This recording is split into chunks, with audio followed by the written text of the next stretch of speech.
Hello मेरे प्यारे बच्चों, स्वागत है एमके सर इंस्पिरेशन के एक और बेहतर वीडियो में। सो माय डियर स्टूडेंट, आज के इस वीडियो में हम 12th फिजिक्स के मोस्ट इंपॉर्टेंट न्यूमेरिकल्स को देखने वाले हैं। और सारे के सारे ये जो न्यूमेरिकल्स हैं बच्चों, ये आपके एग्जाम में 5 नंबर में पूछे जाते हैं। अगर हम बात करें बच्चों, तो आप अगर पिछले 5 से 7 साल का अगर आप क्वेश्चन पेपर देखेंगे तो कोई ऐसा ईयर नहीं जाएगा कि जिसमें ये क्वेश्चन ना पूछा गया हो। ये बहुत ही इंपॉर्टेंट क्वेश्चन है और यही नहीं, सारे के सारे क्वेश्चन आज जो हम देखेंगे सभी हर साल पूछे जाते हैं। और आपको दिखा दें बच्चों, सेम क्वेश्चन अब की बार देख सकते हैं। ये क्वेश्चन पूछा गया, वैल्यू चेंज है, ठीक है ना, 5 नंबर में अब की बार का ही क्वेश्चन पेपर है। और दूसरा भी आपको दिखा देते हैं बच्चों, ये देखिए, ये भी क्या है 5 नंबर में, यानी अथवा में क्या आएगा, कोई डेरिवेशन निगमन आएगा या फिर ये आएगा, ठीक है ना। और भी सारे क्वेश्चन हम देखेंगे और हर साल अगर 7 सेट बनेंगे तो मान के चलिए बच्चों कि 3 या 4 सेट में तो इसको डेफिनेटली देगा ही, ठीक। तो चलिए हम देख लेते हैं कि किस तरह के क्वेश्चन होते हैं। ऑलरेडी हमने इनको देख रखा है, लेकिन आज के इस वीडियो में हम एक ही फ्रेम में सारे इंपॉर्टेंट न्यूमेरिकल्स को देखेंगे जो 5 नंबर वाले हैं, ठीक है ना। चलिए, क्वेश्चन क्या है बच्चों कि कह रहा है कि दिए गए परिपथ में ज्ञात कीजिए। ये एक परिपथ है और कैसा परिपथ है बच्चों, LCR। देखिए क्या है L और ये है बच्चों C और ये है R, यानी जिसमें प्रेरकत्व है, ठीक है ना। और उसके बाद क्या है, ये संधारित्र है और दूसरा R यानी तीसरा R है रेजिस्टेंस यानी प्रतिरोध, ठीक है ना। चलिए, तो ये है और एक समीकरण दिया है। तो इसमें कह रहा है कि प्रेरकी प्रतिघात, संधारित्र प्रतिघात या इसको धारित्री प्रतिघात कहता है, और तीसरा परिपथ की प्रतिबाधा, और चौथा चीज बच्चों धारा तथा वोल्टता के बीच कलांतर और वोल्टेज का वर्ग माध्य मूल मान। बहुत ही सिंपल है बच्चों, बस थोड़ा सा आपको समझना है।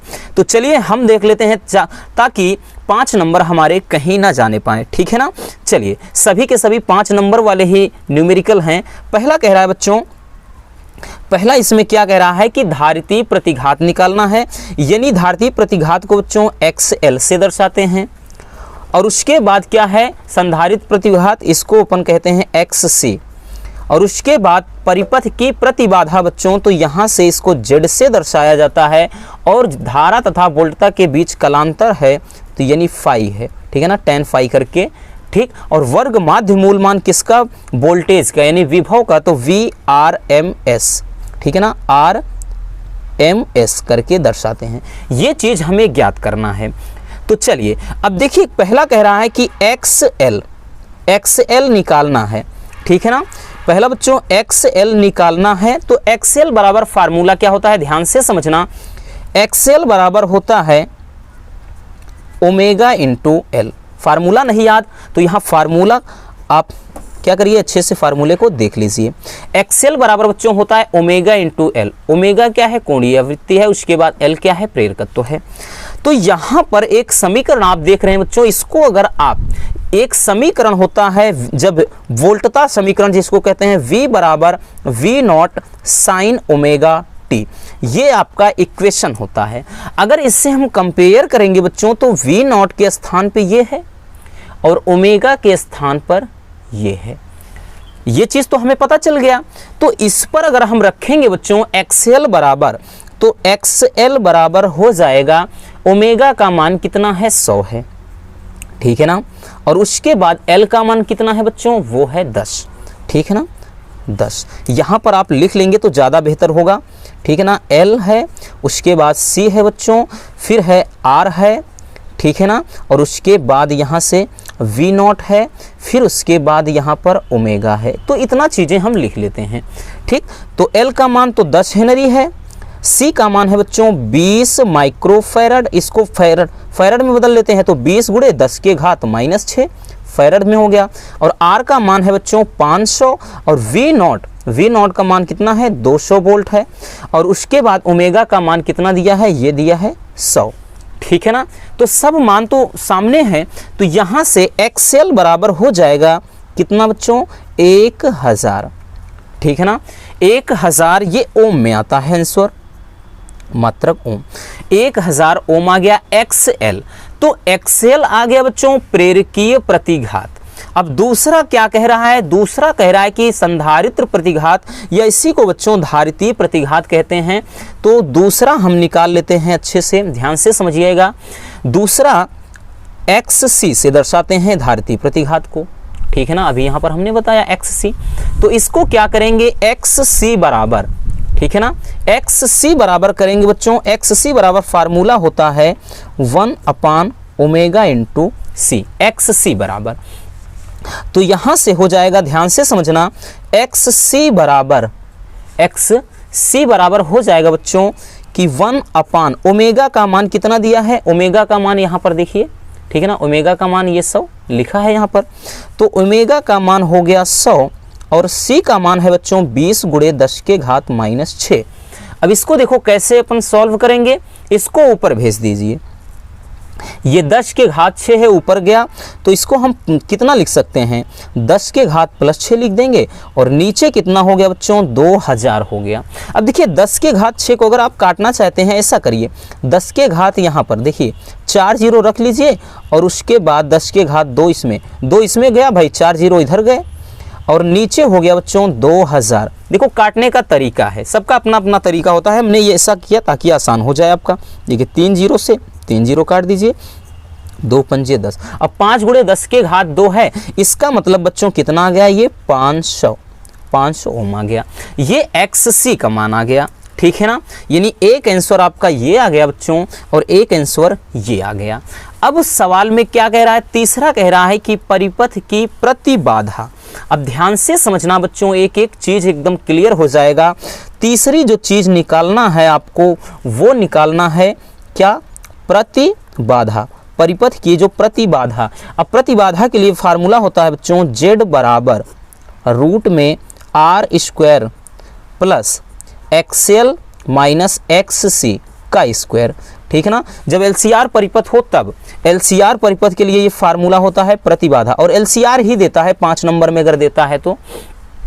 देखिए अब यहां से क्या करेंगे, Z बराबर R², R का मान कितना है, तो R का मान यहां से हम देख लेते हैं बच्चों, R का मान 500 है।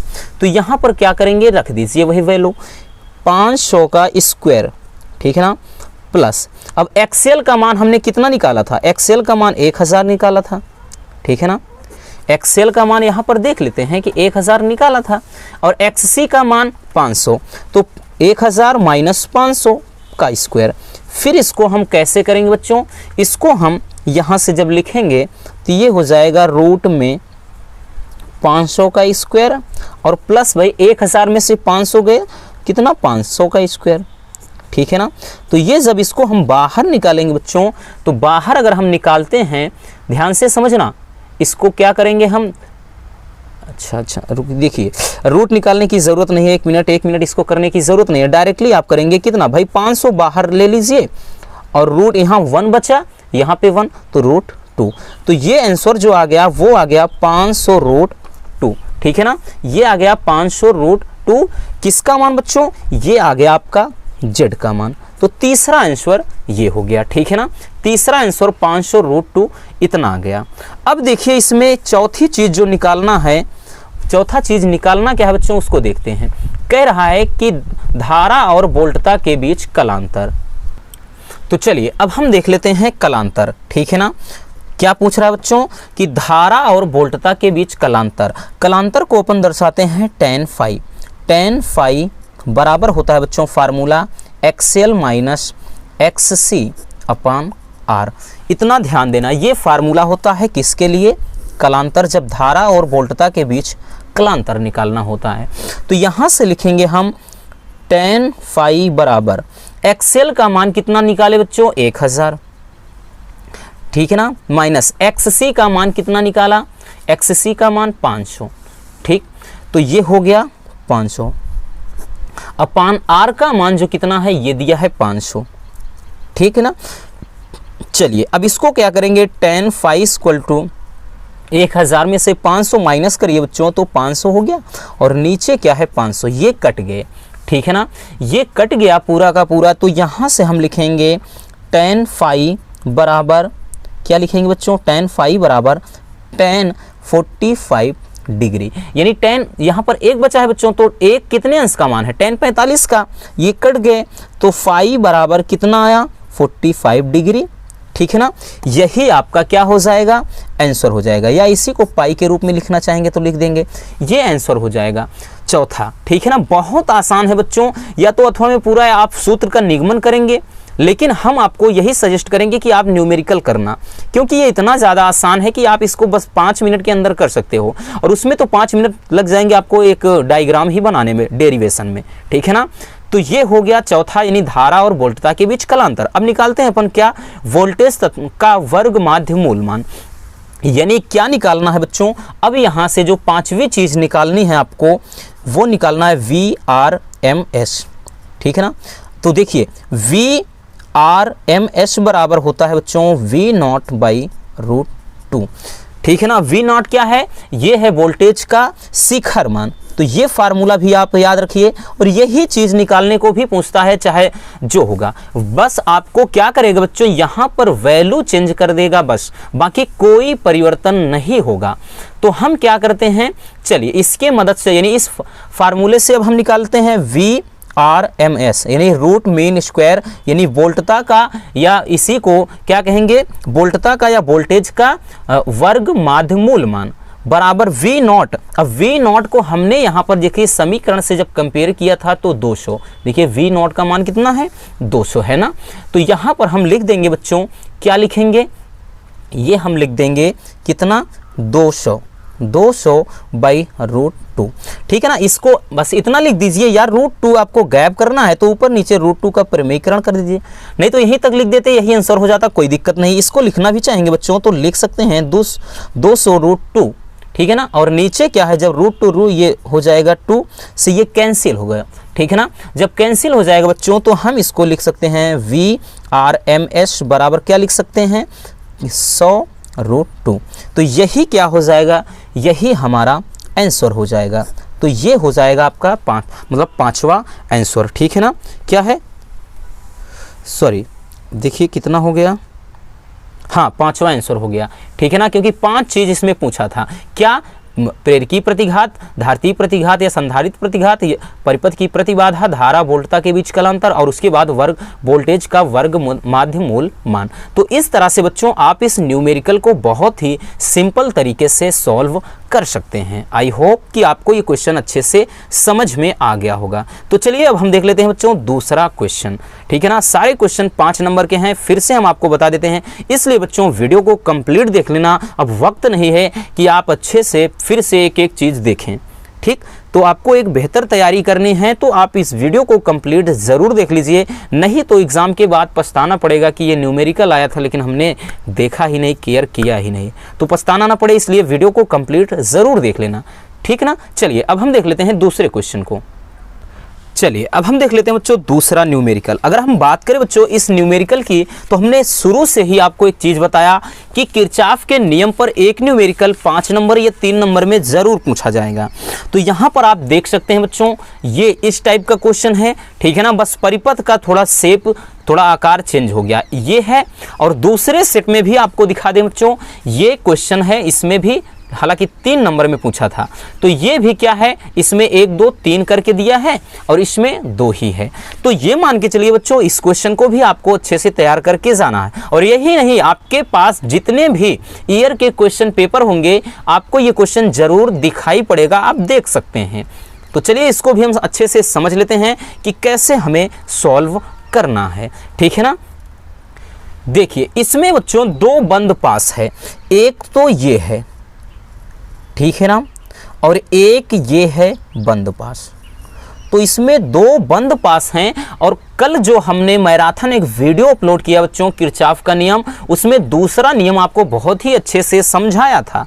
अगर आपने नहीं देखा उसको तो समझ लीजिए, नहीं तो ये आप न्यूमेरिकल नहीं समझ सकते हैं।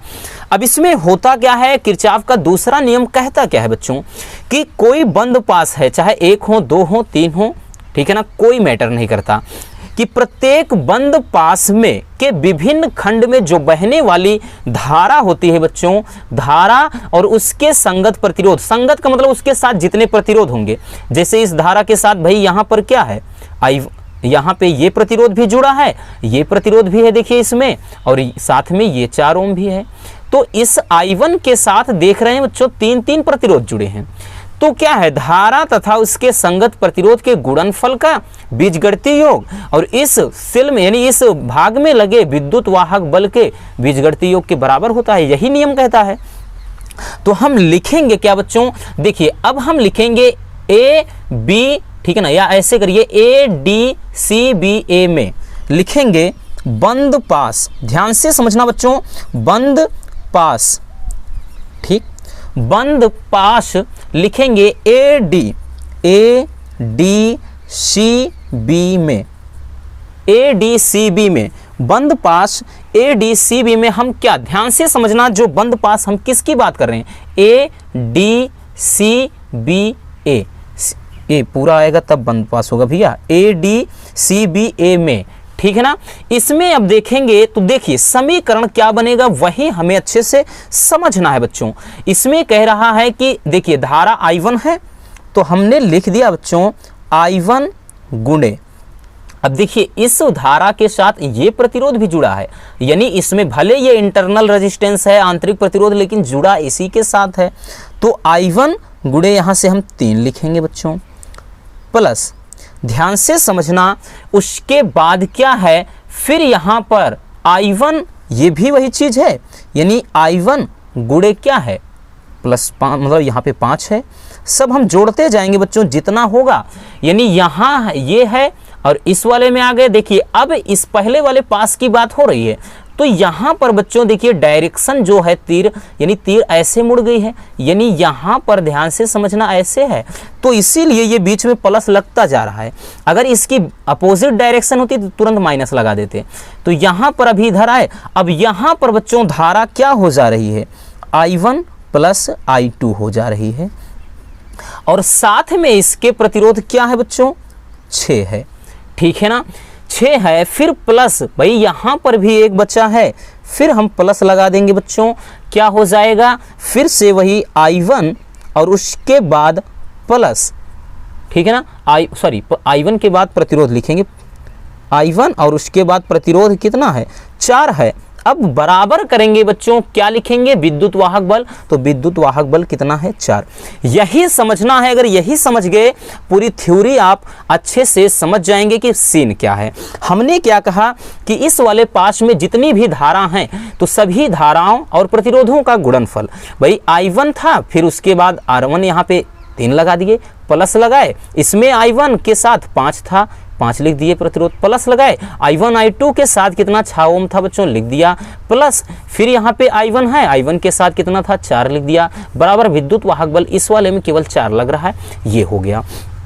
अब इसी तरह क्या लिखेंगे बच्चों, बंद पास, अब दूसरे में हम लिखेंगे, अब हम लिखेंगे बच्चों, ठीक है ना, बंद, ठीक है ना, रुकिए एक मिनट इसको थोड़ा सही से कर लेते हैं, इधर जगह नहीं है तो नीचे लिखते हैं बच्चों, नीचे इसको थोड़ा सही से सजा दीजिए, 3 एक कम 3 हो जाएगा, है ना, 3 एक कम 3 हो जाएगा बच्चों, तो यहाँ से आ जाएगा ये 3I1 प्लस 5I1 प्लस ये हो जाएगा बच्चों कितना, 6 कम 6I1 प्लस 6I2, ठीक है ना, फिर प्लस यहाँ पे 4I1 है और बराबर का ये बच्चों 4 है, ठीक। अब इसको देखिए I1 पहले जोड़ देते हैं, 6 4 10 और उसके बाद 3 13 5 बच्चों ये 18I1 हो गया, प्लस I2 कितना है, 6I2 है, बराबर हो गया 4, ठीक है ना, बराबर 4 हो गया। इसको काटना चाहते हैं, देखिए 2 का भाग लगा दीजिए,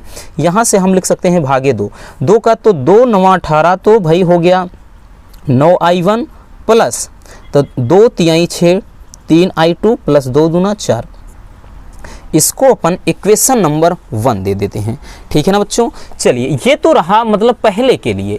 अब लिखेंगे बच्चों, हम लिखेंगे बंद पास, दूसरे वाले के लिए बंद पास। अब देखिए बंद पास, अब किसकी बात हो रही है, अब इसमें पूरा ये वाले में DEFCD, ठीक है ना, क्या लिखेंगे, आगे पीछे चाहे आप इधर से भी लिख दीजिए कोई दिक्कत नहीं, चाहे DCFEED लिखिए कोई दिक्कत नहीं, तो DED फिर E फिर उसके बाद F, फिर उसके बाद बच्चों C तक जाएंगे और फिर से यहाँ से D तक, तभी तो एक बंद पाश बनेगा, तभी तो ये एक बंद पाश बनेगा, है ना। अब इसमें देखेंगे बच्चों, इसमें हमें वही चीज़ सेम इसमें भी करना है। इसमें प्रतिरोध क्या है, ध्यान से समझना, ठीक है ना। इसमें क्या समझते हैं अच्छे से। अब देखिए इसमें है बच्चों वही चीज़, देखिए शुरुआत क्या है, तीर यहाँ से ऐसे जा रही है इसमें, और इसमें भी देखिए ऐसे तीर जा रही है ऐसे, तो भले ही यहाँ से ऐसे है लेकिन डायरेक्शन देखिए सेम है। तो इसमें क्या है बच्चों, धारा I2 बह रही है, देखिए यहाँ पर, ठीक है ना।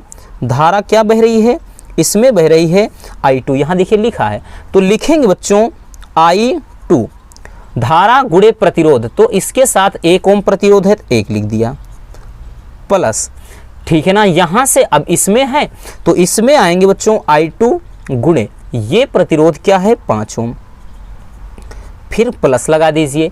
उसके बाद इसमें, क्योंकि इसी दूसरे वाले पास में बात हो रही, इसमें फिर से धारा क्या हो जा रही है, I1 प्लस I2 हो जा रही है बच्चों, और प्रतिरोध क्या हो जा रहा है, ध्यान से समझना, प्रतिरोध कितना हो रहा है, प्रतिरोध इसमें 6 हो रहा है, फिर प्लस लगाएंगे। अब यहाँ से इस वाले में अब इधर आएंगे, उधर नहीं जाएंगे, इस वाले 5 की बात हो रही, इसमें भी धारा फिर से वही I2 और गुणे इसमें रेजिस्टेंस कितना है बच्चों, प्रतिरोध फिर इसमें 4 है, ठीक है ना। तो बराबर, अब इतना हो गया, विद्युत वाहक बल इसमें कितना लग रहा है, इसमें लग रहा है 2 वोल्ट, तो बराबर का हमने यहाँ पर 2 लिख दिया, है ना, बराबर का 2 लिख दिया। अब क्या करेंगे बच्चों, इसको थोड़ा सा सजा देते हैं, लिखेंगे क्या, एक है तो लिखा नहीं जाता, केवल I2 प्लस 5I2, भाई इसको 5I2 लिखेंगे बच्चों, प्लस इसमें देखिए 6 कम 6 I1 हो गया, प्लस 6 I2 हो गया बच्चों, और यहाँ पर कितना है 4 I2 है, और बराबर का 2 हो गया। इसको अब सही से लिख दीजिए, 6 कम 6 I1, 6 I1 बराबर, सॉरी प्लस हो गया बच्चों। अब I2 वाला देखिए कितना है, देखिए I2 वाला ध्यान से समझना, 5 1 6 और उसके बाद 6 4 10, और 10 6 कितना हो गया, ये 16 हो गया, 16 I2 बराबर हो गया बच्चों 2, ठीक है ना। ध्यान से समझ लीजिए ना, क्योंकि 6 I1 है, यहाँ से कितना 5 1 6 I2, 6 4 10 हो गया, 10 6 16। अब इसको भी भाग लगा देंगे अगर 2 से बच्चों, तो ये कितना हो जाएगा 3 I1 प्लस, तो ये कितना 8 I2 बराबर 1 हो गया। ये इक्वेशन नंबर 2। अब देखिए दोनों में कोई एक हमें बराबर, हमें समीकरण ध्यान से समझना, हमें बच्चों यहाँ से हमारे पास 2 समीकरण हो गए, एक ये एक ये। अगर दोनों को हल करना है तो भाई I1 I2 में दोनों में कोई एक चीज़ बराबर करना पड़ेगा। तो चलिए हम क्या कर देते हैं, भाई इसमें 9 I1 है, यहाँ पे 3, तो एक काम करते हैं ना, इसमें हम कितने का गुणा करा देते हैं 3 का। तो अगर लिखना चाहते हैं लिख सकते हैं ना, यहाँ पर लिख दीजिए, कोई दिक्कत नहीं, कि समीकरण 2 में 3 का गुणा। जब गुणा करा देंगे बच्चों तो पहले समीकरण, अब लिखिए हल हमें करना है। समीकरण आपने बचपन में बहुत हल किया होगा, हाई स्कूल के पहले, ठीक है ना, हाई स्कूल के पहले आपने 9th में भी और हाई स्कूल में भी। तो यहाँ पर ठीक समीकरण लिख लीजिए, पहला समीकरण है, ठीक, इसको अब लिखेंगे बच्चों, समीकरण 1 व 2 को हल करने पर, ठीक है ना, जब हल करेंगे समीकरण 1 है 9 I1 प्लस 3 I2, ठीक, और बराबर कितना हो गया बच्चों 2 समीकरण, और दूसरा वाला हमने 3 का गुणा करा के लिखना, 3 त्रिका ये हो जाएगा बच्चों 9 I1 प्लस 3 अठे कितना हो गया 24 I2, तो 3 एकम 3।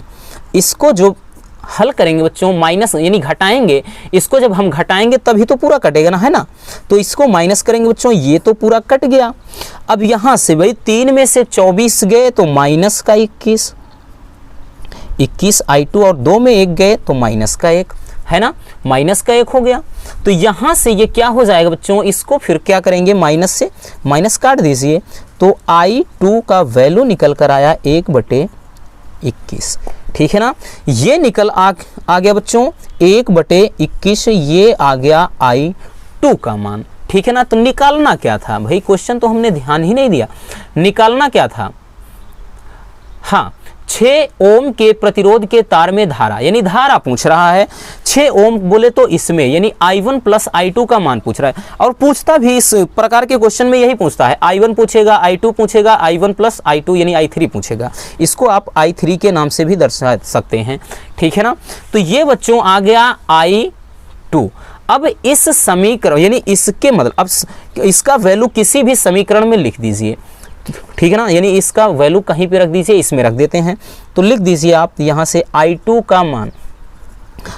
का मान समीकरण 1 में रखने पर, 1 में रख दीजिए रसगुल्लों, तो क्या हो जाएगा, ध्यान से समझना। I1 यानी I2 का मान रखेंगे, हमें I1 चाहिए, तो 9I1 प्लस I2 के स्थान पे भाई 3 गुणे I2 का मान 1/21 बराबर 2 हो गया, ठीक है ना। इतना समझ में आ गया। काट दीजिए बच्चों, 3 सते 21 हो गया, यानी 9I1, ठीक। और उसके बाद बराबर करके इसको उधर भेज दीजिए, तो 2 माइनस 1/7 हो गया। तो हो गया बच्चों 9I1, यहाँ से हो गया क्या, 9I1 बराबर 2 सते कितना 14, 14 में से 1 गए बच्चों, कितना हो गया 13, 13 बटे कितना 7। अब 13/7 या फिर इसी को I1 बराबर हम क्या लिख सकते हैं, तो 13/63 लिख सकते हैं।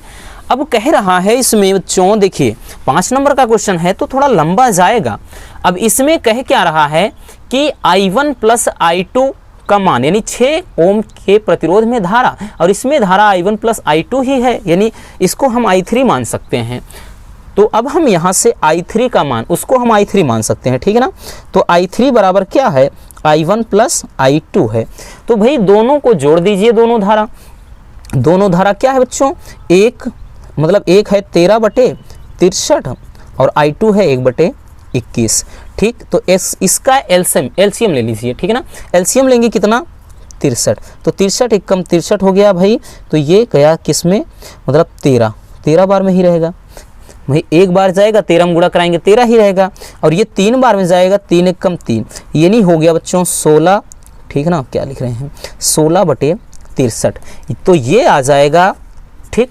I3 यानी 6 ओम के प्रतिरोध में धारा, इसमें पूछ रहा था 6 ओम के प्रतिरोध में धारा। तो इस तरह से बच्चों ये क्वेश्चन सॉल्व होता है। अब आपको परेशान नहीं होना, ये क्वेश्चन कुछ ज़्यादा ही डिफिकल्ट था, इसलिए हमने इसको पिक कर लिया। इसमें कई प्रतिरोध दिए थे, नहीं तो अक्सर क्या है केवल एक प्रतिरोध दे देता है, डायरेक्टली आ जाता है, इतना लंबा नहीं देने का। लेकिन हमारा समझाने का मतलब यही है बच्चों इस तरह के क्वेश्चन का, ताकि कोई भी यानी 3-4 प्रतिरोध भी दे दे तो आप ऐसे गुणा करके प्लस करते चले जाएंगे। अब जब यहाँ से डायरेक्शन चेंज हो जाए तो वहीं पर माइनस लगा देते हैं, नहीं दिशा अगर एक ही रहे तो माइनस नहीं करते हैं, ठीक है ना। चलिए अब हम देख लेते हैं बच्चों तीसरा न्यूमेरिकल। चलिए अब हम देख लेते हैं बच्चों अगला क्वेश्चन, और बात करें इस टाइप का भी क्वेश्चन आपको दिखाई पड़ेगा एग्जाम में, ठीक है ना, इस चैप्टर से, ठीक। चलिए इसमें हम देख लेते हैं क्वेश्चन क्या कह रहा है बच्चों कि एक इलेक्ट्रॉन और एक फोटॉन, प्रत्येक का तरंग दैर्ध्य 1 नैनोमीटर है। तो ज्ञात कीजिए संवेग, फोटॉन की ऊर्जा, इलेक्ट्रॉन की गतिज ऊर्जा। ये 4 मतलब 3 चीजें आपको निकालना है। तो वैल्यू क्या दिया है, पहले ये दिया है बच्चों तरंग दैर्ध्य बोले तो लेमडा, लेमडा का जो मान दिया है वो दिया है 1 नैनोमीटर, और 1 नैनोमीटर बराबर होता है हमें पता है बच्चों 10⁻⁹ मीटर। तो इसको अपन मीटर में कन्वर्ट कर लिए। अब इस तरह से हम इसको बहुत ही सिंपल तरीके से सॉल्व कर सकते हैं। कह रहा है कि संवेग ज्ञात कीजिए, ठीक है ना। देखिए बच्चों संवेग फार्मूला होता है, पहला कह रहा है कि P, ठीक है ना, P निकालना है। तो P बराबर फार्मूला होता है P बराबर H/λ।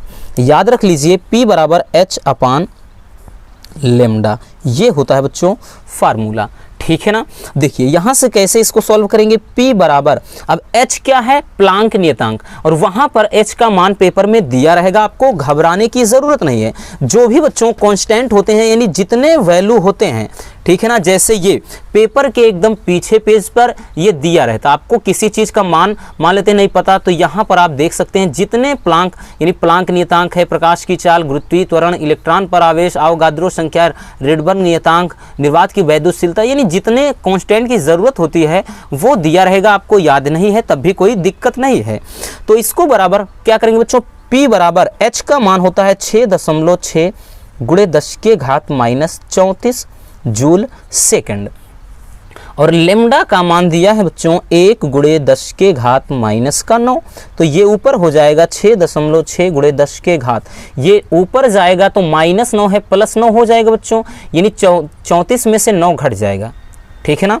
तो 10 के घात माइनस का 25, ठीक है ना। संवेग बराबर, संवेग है बच्चों तो इसका जो मात्रक होगा, संवेग बराबर होता है जैसे द्रव्यमान गुणे वेग, तो किलोग्राम मीटर प्रति सेकेंड, ये आ जाएगा P का मान, ठीक। चलिए अब दूसरा क्या कह रहा है, दूसरा हम देख लेते हैं, फोटॉन की ऊर्जा।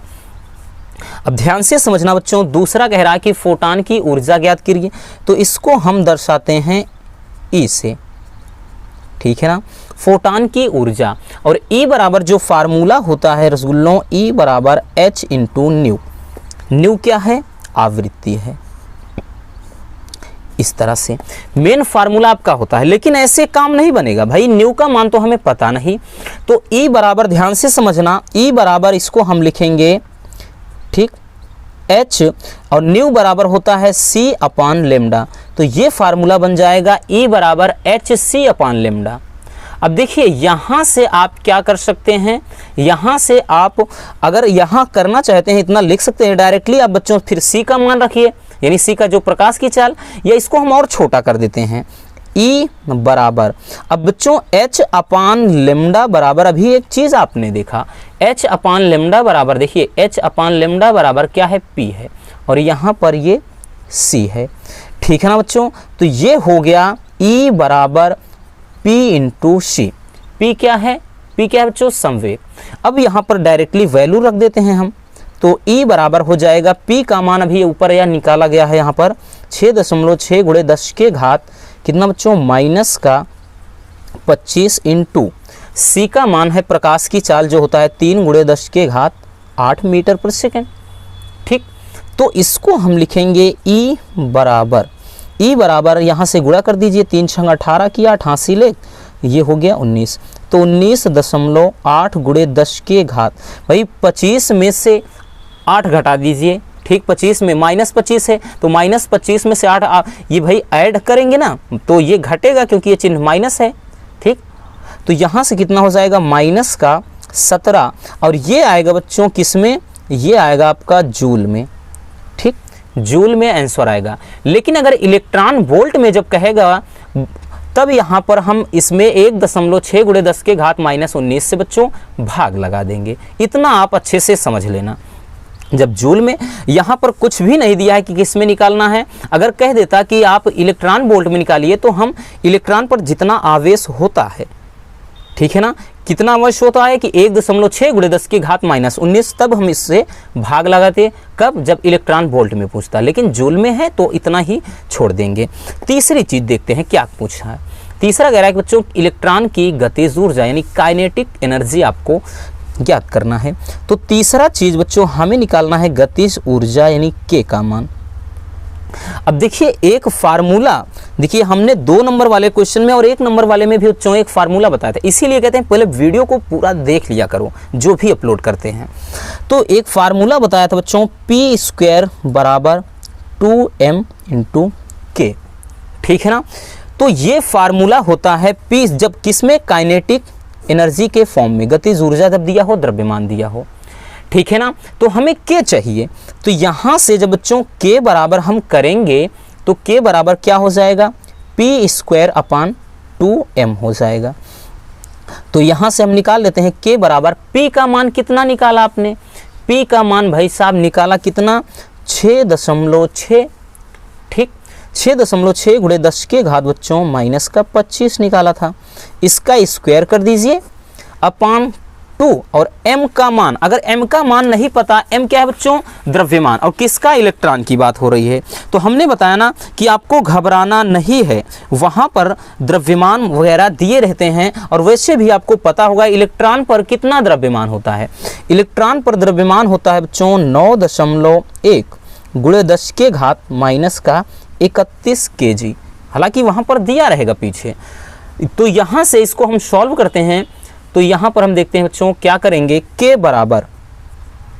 के बराबर इसका वर्ग करेंगे तो ये 43.56 आएगा, गुणे 10 की घात, एक बार आप लोग भी चेक कर लेना, और ये आएगा बच्चों माइनस का 50, ठीक। और नीचे कितना हो जाएगा बच्चों, ये हो जाएगा कितना, 2 कम 2 हो गया, उसके बाद दोनों 18 हो गया, ठीक। तो ये हो गया इतना, गुणे 10 के घात माइनस का 31। तो यहाँ से के बराबर क्या निकल कर आया, के बराबर इसको काट दीजिए तो भाई ये जाएगा केवल 2.3, 2 बार से ज़्यादा में नहीं जाएगा, गुणे 10 के घात, इसको जब माइनस करेंगे बच्चों तो ये हो जाएगा माइनस का 19, ठीक है ना। ये किस में आया, तो ये भी आ गया बच्चों जूल में, ठीक है ना, जूल में ये भी आ गया। फिर से वही कहानी, अगर इलेक्ट्रॉन वोल्ट में कहता तो हम 1.6 गुणे 10 के घात -19 से भाग लगा देते, तब वो इलेक्ट्रॉन वोल्ट में बदल जाता, अदरवाइज जूल में यही इसका आंसर हो जाएगा, ठीक। तो इस तरह से बच्चों आप इस चैप्टर के जो क्वेश्चन फिर से समझ लेना, 3 नंबर में 2 नंबर में तो आते ही हैं, लेकिन जब लॉन्ग में आएगा तो इस तरह से पूछेगा, ठीक है ना। और कई बार पूछा गया है, और अब की बार भी बच्चों 2 से 3 सेट में आया था, ठीक। चलिए अब हम देख लेते हैं अगले क्वेश्चन को। चलिए ये क्वेश्चन बच्चों मोस्ट इंपॉर्टेंट है, इसलिए इसको अच्छे से समझ लेना, ठीक है ना। मोस्ट इंपॉर्टेंट क्वेश्चन है, और अब की बार भी पूछा गया था, ठीक, 5 नंबर में। किसी साल तो ये पूछ लेता है बच्चों 3 नंबर में, लेकिन ज़्यादातर चांस यही होता है कि ये 5 नंबर में ही पूछा जाता है, ठीक। अथवा में तो बच्चों जो नाभिक वाला चैप्टर है उसमें से जरूर ये आएगा, आप इसको अच्छे से देख लेना, ठीक। जैसे यहाँ पर आप देख सकते हैं, अब की साल का ही पेपर है, एक बच्चों नाभिकीय अभिक्रिया दिया गया है और मुक्त ऊर्जा ज्ञात करना है। क्वेश्चन कितने नंबर का है, 5 में। तो भाई अथवा में पूरा या तो पूरा रामायण लिखिए 1-2 पेज का, ठीक है ना, या फिर क्या करना है, ये क्वेश्चन देखिए, ठीक, आप मिला लीजिए, सेम टू सेम क्वेश्चन है, कोई चेंजिंग नहीं है। तो हमने दूसरे सेट से उठाया है, तो मान के चलिए बच्चों इसे अच्छे से देख करके जाना है। चलिए इसको हम कैसे सॉल्व करते हैं उस समझिए, बहुत ही सिंपल है। ये बच्चों एक क्या है, संलयन अभिक्रिया है, और इसमें कह रहा है कि मुक्त ऊर्जा ज्ञात कीजिए। इसमें क्या है, हाइड्रोजन के 2 समस्थानिक हैं, ठीक। ये ड्यूटेरियम है और ये क्या है बच्चों, ट्राइटियम। ड्यूटेरियम और ट्राइटियम मिलकर के हीलियम का एक नाभिक बना रहे हैं, यहाँ पर न्यूट्रॉन है और ऊर्जा उत्पन्न हो रही, और इसमें सबका 1H2 यानी इसका हाइड्रोजन के समस्थानिक का द्रव्यमान दिया है, 1H3 इसका भी दिया बच्चों, 2He4 यानी हीलियम के नाभिक का द्रव्यमान दिया है, और उसके बाद न्यूट्रॉन का जो द्रव्यमान दिया है। तो इसको करेंगे कि कैसे, देखिए बच्चों सबसे पहले इसमें जो कुछ है आपको पहले ही सजेस्ट करता है, हम सबसे पहले अभिक्रिया के पहले नाभिक का कुल द्रव्यमान निकाल लेते हैं, ठीक है ना। हमारा काम क्या है, ध्यान से समझना, इस क्वेश्चन में सबसे पहले आपको क्या करना होगा, अभिक्रिया के पहले नाभिक का द्रव्यमान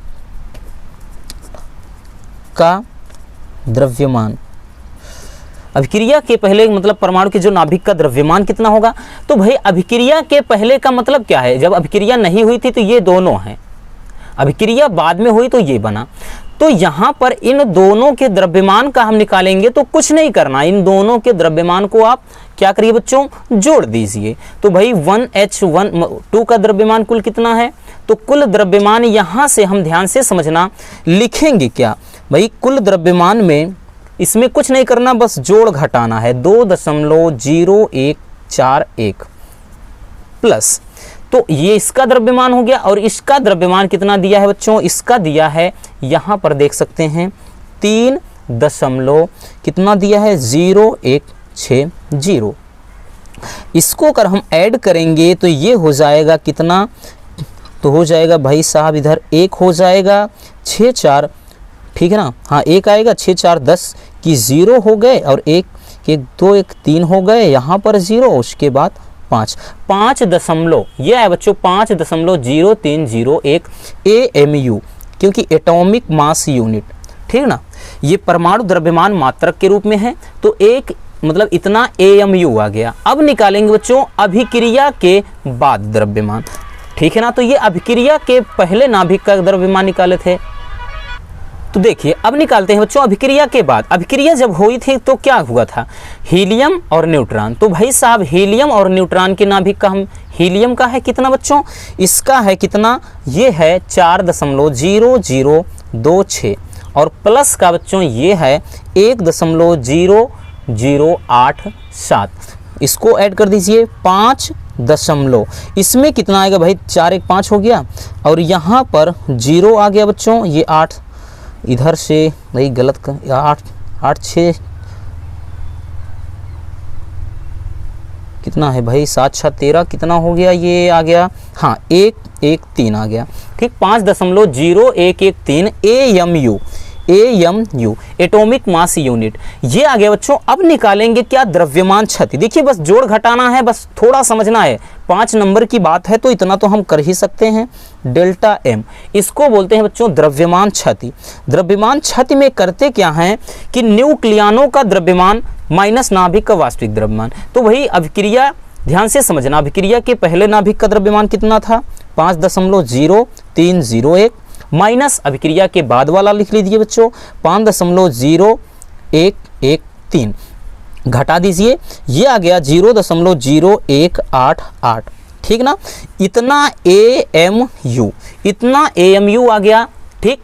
अब इसको करेंगे क्या बच्चों, हम निकालेंगे ऊर्जा, मुक्त ऊर्जा। अब हमारी बारी होती है कि मुक्त ऊर्जा निकालिए, यानी Q का मान निकालिए। तो मुक्त ऊर्जा Q बराबर हो जाएगा बच्चों, ये जो वैल्यू दिया है यानी वैल्यू जो निकाले 0.0188 गुणे, अब इसको 931 से गुणा कर दीजिए, ठीक है ना। इसको गुणा करके हमने देखा बच्चों ये 17.5 या कुछ ऐसा आया है MeV, ठीक है ना, मेगा इलेक्ट्रॉन वोल्ट में। आप भी एक बार चेक कर लीजिएगा, ठीक है ना। क्योंकि बच्चों हमें पता है कि 1 AMU बराबर कितना होता है 931 MeV होता है, ठीक। इस तरह से ये बच्चों आपका मुक्त ऊर्जा हो जाएगा। तो चलिए इसकी PDF हम आपको टेलीग्राम ग्रुप में डाल देंगे, वहां से आप इसको डाउनलोड कर लेना और अच्छे से प्रैक्टिस कर लेना। बाकी अगर वीडियो पसंद है तो प्लीज़ वीडियो को लाइक कर देना और नए हैं तो चैनल को सब्सक्राइब जरूर कर लीजिए। मिलते हैं किसी और ऐसे मजेदार वीडियो के साथ। Love you, bye bye, take care.